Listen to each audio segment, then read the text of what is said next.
다섯 번째 말씀. 위기와 기회. The crisis and opportunity. crisis and opportunity. 위기와 기회라는 제목으로 다니엘서 강의 다섯 번째 말씀 드리겠습니다. 지난주 말씀을 조금 복습하면은 지난주에는 이 세 친구, 다니엘과 세 친구가 비록 어린 소년이었지만 죽음을 무릅쓰고 죽음을 두려워하지 않고 하나님을 기쁘시게 하는 결정을 내렸을 때 하나님께서 그들에게 두 가지 큰 복을 주셨죠. 첫째는 그들에게 하나님께서 지식을 얻게 하시고 모든 학문과 재주에 명철하게 하셨다. 거기 모여서 훈련받는, 교육받는 소년들은 전 바벨론 전 지역에서 가장 우수한 인재들만 뽑아왔기 때문에 거기서 또 앞서가는 건 쉽지가 않죠. 하나님께서 그들에게 지혜와 총명을 주셔서 거기서 훈련받는 동안에 모든 사람들보다 탁월하도록 그렇게 그들을 인도해 주셨다. 두 번째는 그렇게 됨으로 말미암아 왕이 그들을 선발을 해서 이제 왕 옆에 두고 왕을 돕는 자로 그렇게 세웠는데 이미 그 궁전 안에는 왕의 그 어드바이저, 왕에게 여러 가지 자문을 구할 때마다 답을 주는 유능한 전문가들이 있었습니다. 박사와 술객이라고 그러는데 우리가 박사 그러면은 동방의 박사들 생각하시면 됩니다. 우리 마태복음에 나오는 아주 탁월한 지혜로운 그런 사람들입니다. 또 술객이라고 하는 사람들은 이제 뭐 우리가 흔히 점쟁이라고 할 수 있는데 그들은 왕이 무슨 중요한 결정을 할 때 날짜를 정하고 또 전쟁을 하러 갈 때는 전쟁을 어느 날 어떻게 해야 될지 결정하는데 아주 중요한 자문 역할을 했습니다. 그런데 왕이 나라의 어떤 정책이나 나라의 될 일에 대해서 물어보니까 그 유명한 박수나 술객보다 다니엘과 그 세 친구가 뛰어난 거예요. 하나님이 그렇게 만들어 주신 거예요. 그런데 그렇지 않겠습니까? 왜냐하면은 그 박수나 술객은 자기들이 믿는 뭐 바벨론의 신이나 또 별을 보고 어떤 미래를 결정하는데 이들은 살아계신 하나님께 물어보고 답을 구해서 그 왕에게 자문을 해주기 때문에 왕이 봐도 비교가 안 된 만큼 뭐 10배나 뛰어났다고 그러는데 10배라는 거는 엄청나게 다시 말하면 비교가 안 될 만큼 뛰어났다 이제 그런 얘기입니다. 그렇게 만들어 주신 거예요. 그런데 오늘 이 본문에 보면은 아주 어려운 일이 또 한 가지 일어났습니다. 그건 뭐냐면은 이 온 나라에 이 나라에 있는 아주 유명한 그 박수나 술객이나 이런 사람들도 죽임을 당할 수밖에 없는 그런 상황이 일어났고 또 다니엘과 그 세 친구도 함께 죽을 수밖에 없는 그런 엄청난 위기가 닥쳐오게 된 것입니다. 그건 뭐냐 하면은 오늘 본문 1절에 보면은 느부갓네살 왕이 어느 날 꿈을 꿨어요. 이제 왕이 된 지 한 2년이 지났는데 어느 날 밤에 꿈을 꿨는데 이 꿈이 너무 이상하고 너무 충격적이라 잠이 안 오는 거예요. 그때부터.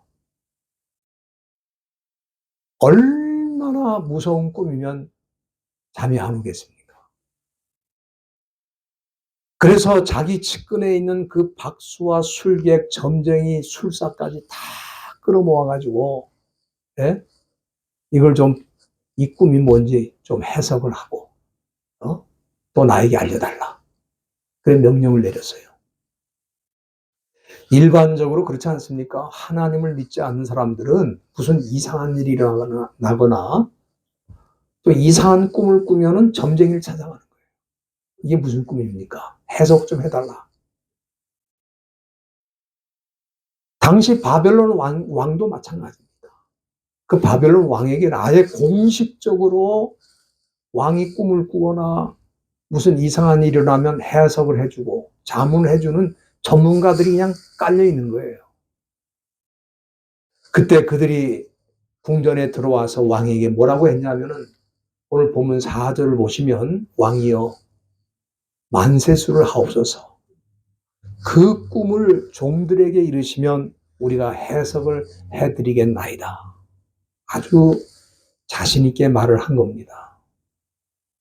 그런데 일반적으로 보면은 그런 상황에서는 그 사람들을 불러놓고 왕이 내가 이러이러한 꿈을 꿨으니까 너희들이 이 꿈을 들어보고 꿈을 좀 해석을 해달라. 그렇게 말하죠. 그렇게 말하는데 이번엔 그렇게 말하지 않았습니다. 여러분들이 5절 중간에 보면은 왕이 뭐라고 명령을 내렸냐 하면은 너희가 만일 꿈과 그 해석을 나로 알게 하지 아니하면 너희 몸을 쪼개고 너희 집으로 걸음터를 삼을 것이다. 이게 무슨 얘기입니까? 지금 그 전국에서 뽑혀온 그 술사와 점쟁이 뭐 박사들 그냥 뭐 그런 사람들한테 우선 내가 무슨 꿈을 꾸었는지부터 말해라 이거야. 내가 꿈 얘기를 할 테니까 너희들이 들어보고 그 꿈이 무슨 꿈인지 해석을 하는 게 아니라 내가 무슨 꿈을 꿨는지부터 맞춰라. 그리고 그 다음에 해석을 해라. 만일 그렇게 못하면 너희들 죽이겠다고 하는데 그냥 죽이는 게 아니에요. 몸을 쪼개서. 여러분 우리 한국에도 아주 잔인한 사형제도가 있는데 그거는 뭐냐면은 망나니들이 칼로 그냥 목을 내리치는 건데 목을 내려치는 정도가 아니고 뭐예요? 몸을 쪼개겠다. 이거는 다니엘서에 나오는 사형제도지만은 그 당시 바벨론의 가장 무서운 잔인한 사형제도라고 할 수 있습니다. 몸을 그냥 피스 쪼개서 그냥 토막을 내가지고 그냥 다 죽여버리겠다는. 그리고 너희들이 살고 있는 집은 다 걸음터, 걸음터로 만들어버리겠다. 왕이 이런 희한한 명령을 내리면서 내가 무슨 꿈을 꾸었는지, 그리고 먼저 그걸 말한 다음에 그 해석까지 하라고 그러니까 충격을 받았어요. 충격을 받았어요.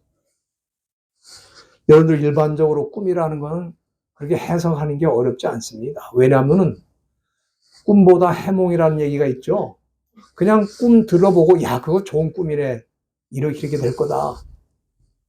그렇게 좋은 말로 해주고 아니면 말고 그러면 되는 거예요. 속으로. 네? 그런 거 아닙니까? 그러니까 이 왕이 말이죠. 예? 이 내가 무슨 꿈을 꾸었는지 맞춰보고 그 다음에 그 꿈에 대해서 해석까지 하라고 그러니까 그 용하다고 하는 바벨론의 그 무당들, 그 술객들, 그 점쟁이들이 완전히 당황을 했습니다. 완전히 당황을 했어요. 근데 왜 왕이 이런 명령을 내렸냐 하면은 이유가 있어요. 네? 왕이 평상시에 이 바벨론 박수 술객 점쟁이들이 거짓말하는 걸 알았다 이 말이에요. 거짓말하는 걸 알았어요. 여러분들 그 9절 본문 9절 중간에 보세요. 거기 보면은 이는 너희가 거짓말과 망령된 말을 꾸면서 때가 변하기를 기다린다. 이게 무슨 말입니까?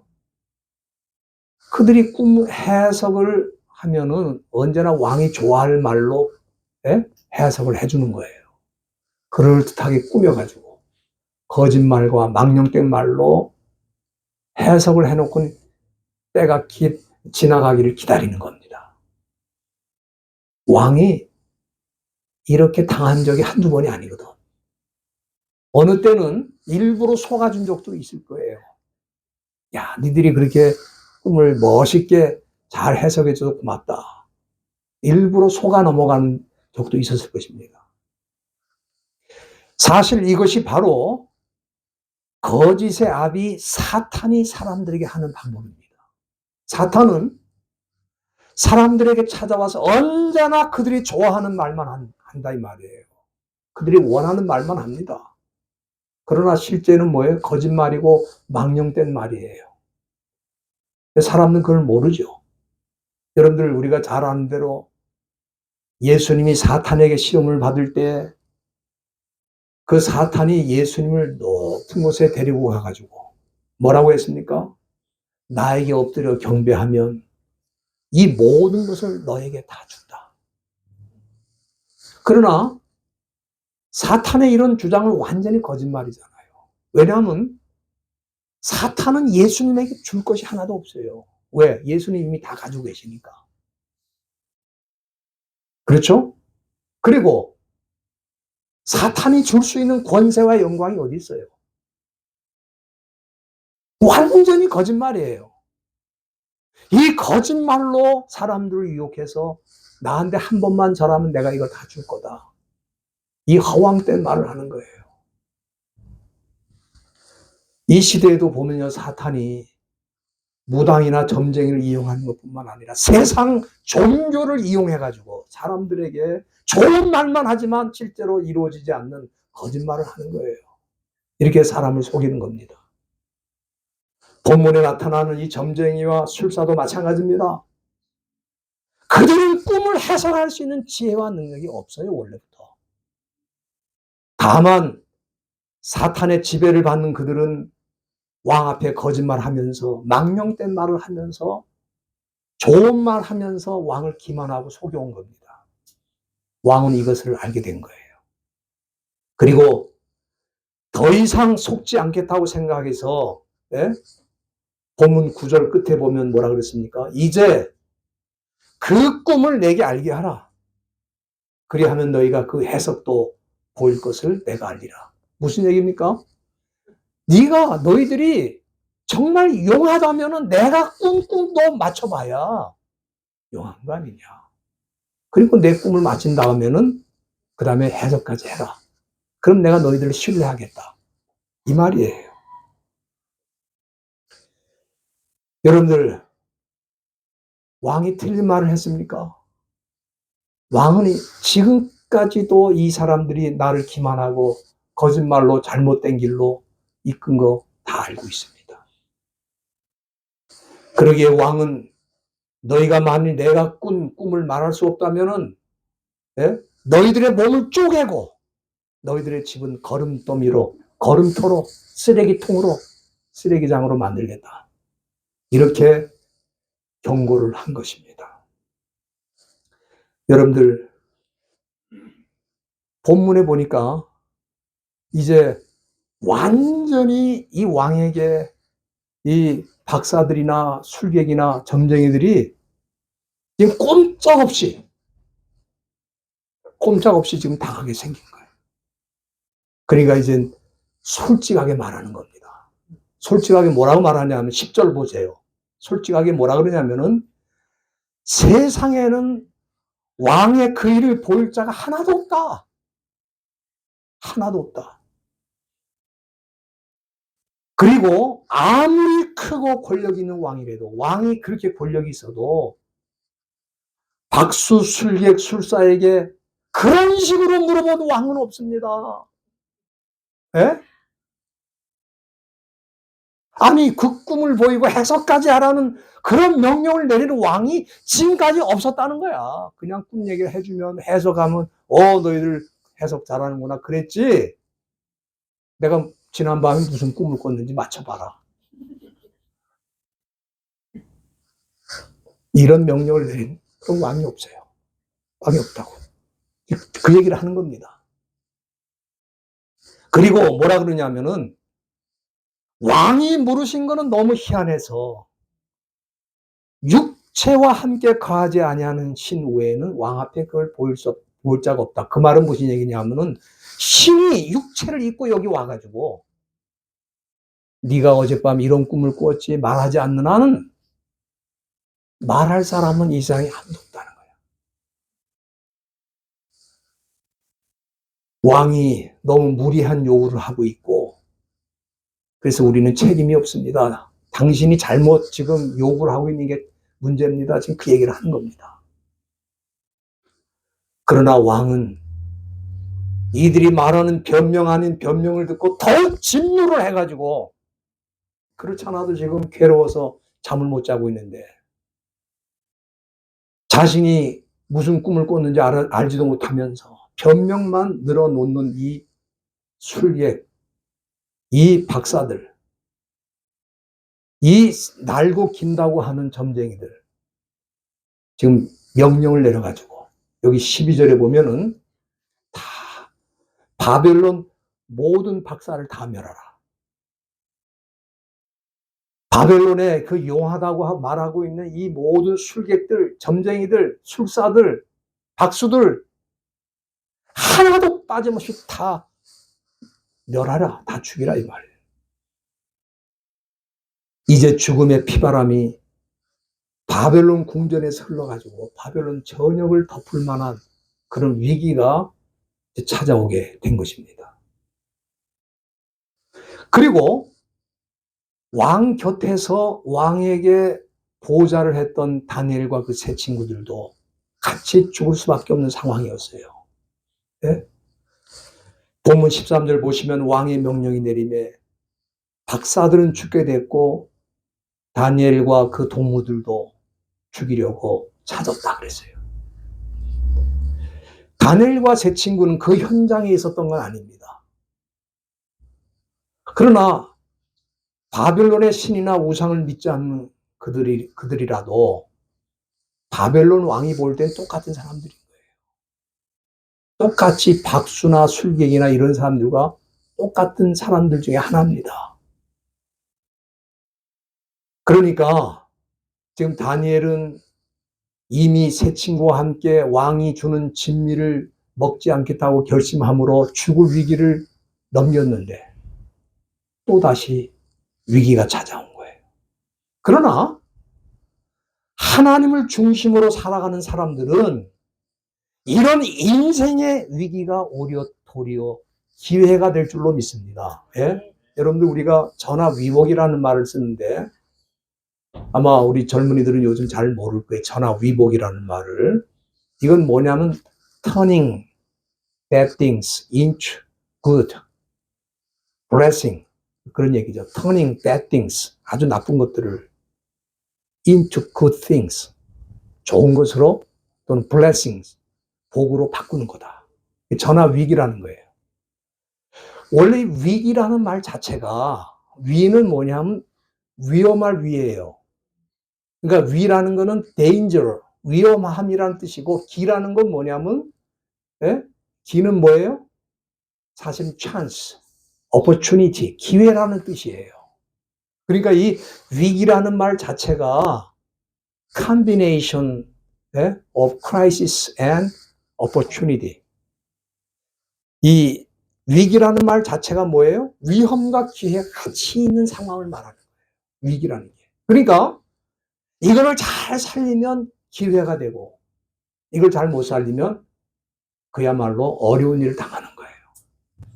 이런 위기가 지금 찾아온 겁니다. 그런데 그때 이 본문 14절에 보면은 그 시위대 장관, 지금으로 말하면 경호 처장이라고 할 수 있죠. 그 시위대장이 아리옥이라는 사람인데 아리옥이 이제 왕의 명령을 받았어. 전국에 있는 이 무당 점쟁이 술사 박수 다 찾아내서 다 죽이라. 이 명령을 받고 이제 급히 나가는데 다니엘하고 거기서 마주친 거예요. 다니엘이 시위대장이 너무 급하게 나간 걸 보고 이게 무슨 일입니까? 왜냐하면 다니엘은 그 상황을 잘 모르고 있거든요. 물어보니까 난리가 났다. 지금 왕이 꿈을 꿨는데 하나도 맞추는 사람이 없고 엉터리로 지금 뭘 말하다가 왕이 내가 꾼 꿈과 그 해석까지 하라고 그러니까 다 손을 들고 지금 다 도망을 갔다. 여러분들, 왕 자신이 해결할 수가 없어서 바벨론의 모든 술사, 박수, 점쟁이 다 불렀잖아요. 그런데 그들도 손을 들고 해결할 수가 없는 거야. 그리고 다 도망갔어요. 그때 다니엘이 뭐라고 말합니까? 예? 다니엘이 내가 왕을 찾아가겠습니다. 그리고 왕 앞에 가가지고 나에게 시간을 주시면 여기 16절에 보면은 기한을 주시면, 기한이라는 거는 give me some time, 나한테 좀 시간을 달라 이 말이에요. 시간을 주시면 그 해석을 내가 보여드리겠습니다. 여러분들 이미 이 다니엘과 그 세 친구는 위기를 넘긴 경험이 있잖아요. 그들이 왕의 진미를 거절했을 때 죽을 수밖에 없는 상황이 있었어도 하나님의 도우심으로 그 위기를 극복하고 왕의 측근이 되어서 왕을 도와주는 사람이 됐잖아요. 그런데 이런 위기가 또 찾아왔어요.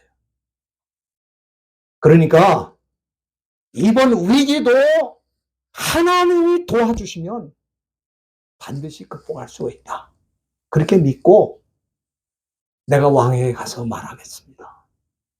시간을 좀 주시면 내가 반드시 해석을 해서 왕에게 말씀드리겠습니다. 여러분들 여기 보시면은 다니엘이 이런 말을 한 게 무슨, 다니엘이 말이죠, 무슨 자신감이 있고 또 무슨 다니엘이 특별한 능력이 있고 그런 게 아닙니다. 그에게는 누가 계세요? 전능하신 하나님이 함께 하시는 거예요. 그의 모든 문제를 해결해 주실 수 있는 하나님이 그와 함께 하시는 것을 이 다니엘은 믿었다 이 말이에요. 여러분들 여기서 우리에게 큰 교훈이 있습니다. 뭐냐면은 하나님의 사람들은 위기 상황에서 어디 도망가서 숨는 사람들이 아니다 이 말이에요.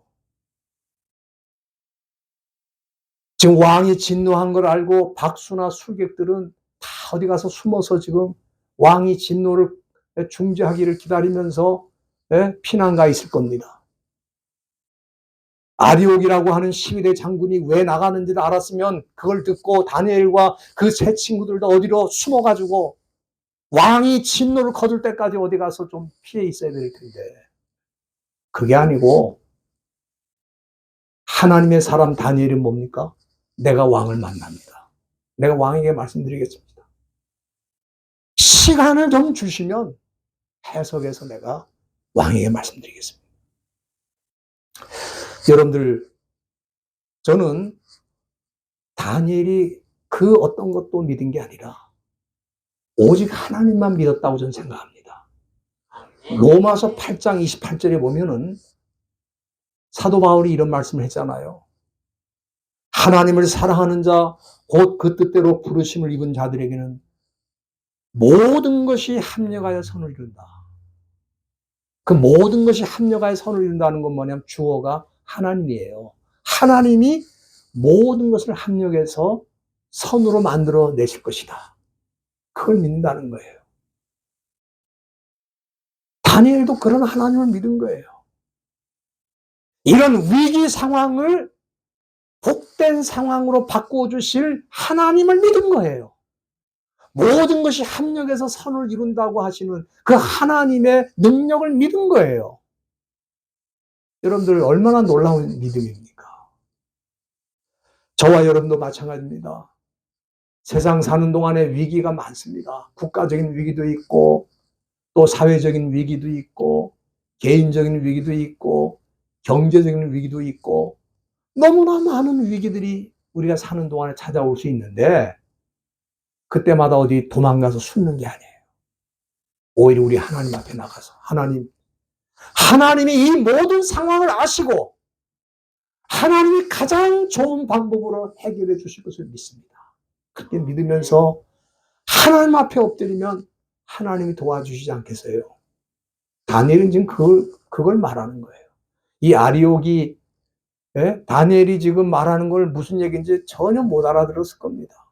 또 왕도 지금 세상의 모든 박수 용하다는 점쟁이 다 불러다가 내가 무슨 꿈을 꾸었는지 맞춰보고 그 다음에 해석까지 하라고 할 때에 다 도망가고 숨어 있는데, 이 다니엘이라는 이 어린 소년이 왕 앞에 감히 나와서, 왕이시여, 며칠만 시간을 주시면 내가 다 해석을 해서 왕에게 보고를 드리겠습니다. 야, 얼마나 담대하고 얼마나 용기가 충만합니까? 저는 이게 하나님의 사람들의 특징이라고 봐요. 여러분, 평상시에 세상 사람들은 하나님의 사람들을, 하나님의 백성들을 무시합니다. 저것들이 우리한테 무슨 도움이 돼? 뭐 하나님이나 찾지 우리한테 도와주는 게 뭐가 있어? 그렇지만 하나님의 사람들은 결정적인 순간에 그 위기를 하나님의 복으로 변화시키는 놀라운 일에 쓰임을 받는다 이 말이에요. 저는 그걸 믿습니다. 그 자세한 내용, 어떻게 해서 이 놀라운 일이, 위기가 변해서 축복의 상황으로 바뀌었는지는 다음 주에 우리가 더 깊이 말씀을 살펴볼 것입니다. 오늘 중요한 것은 뭐냐면은 하나님의 사람들은 위기를 당할 때 숨지 않는다 이거야. 담대하게 직면하고 하나님이 도와주실 것을 믿고 그 믿음으로 전진한다 이거예요. 저와 여러분들이 개인적으로나 가정적으로나 어떤 위기를 당해도 그런 믿음의 모습으로 이 다니엘과 세 친구처럼 용기 있게 하나님을 믿는 신앙으로 승리하시기를 주의 이름으로 부탁드립니다. 기도하시기